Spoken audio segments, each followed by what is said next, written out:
Live music venues were some of the first businesses in Texas to close when the coronavirus hit, and they will likely be among the last to reopen. And now, those venues are looking for government help to survive the shutdown. Alyssa Gord looks at local and federal efforts to preserve the live music culture in Texas. And we are coming to you live from Don's Depot. Under normal circumstances, husband and wife Guy Forsyth and Jessica Bailey play at crowded music venues. But we're here. Yeah, don't come up here. Yeah, because we're here so you don't have to. But during the pandemic, they've started playing live on Facebook from venues that have not opened to the public yet. We've asked for donations through Venmo and PayPal, and that certainly helps.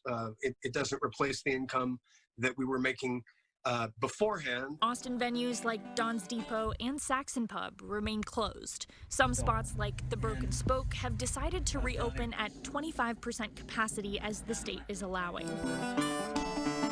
Austin City Council just approved starting an Austin Music Disaster Relief Fund for musicians. The council is also directing the city to look at giving federal relief dollars to music venues. We all know Austin is the music capital of the world, and this industry is one of the first to be devastated with crowd control and separation. Texas Congressman Roger Williams wrote a bipartisan letter to House leadership calling for government funding and tax relief measures to help music venues around the country. I don't see a lot of pushback. Frankly, we just have to be able to explain the needs and talk about the needs. Guy and Jessica say financial lifelines like these will be essential to keeping Austin's musicians and venues afloat. The couple is considering the possibility of playing at outdoor venues again, but for now, they plan to stick to virtual shows. We're still going to keep crafting all of this stuff to happen online because I think that this is still the fate that we're facing right now for a while.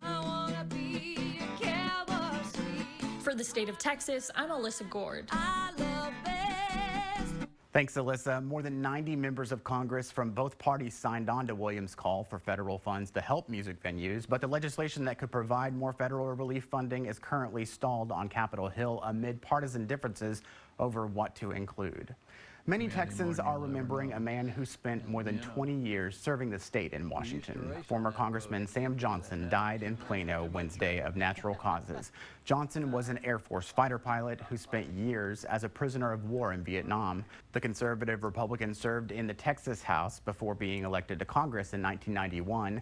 He was known for his work on Veterans Affairs. Johnson retired last year. He was 89 years old.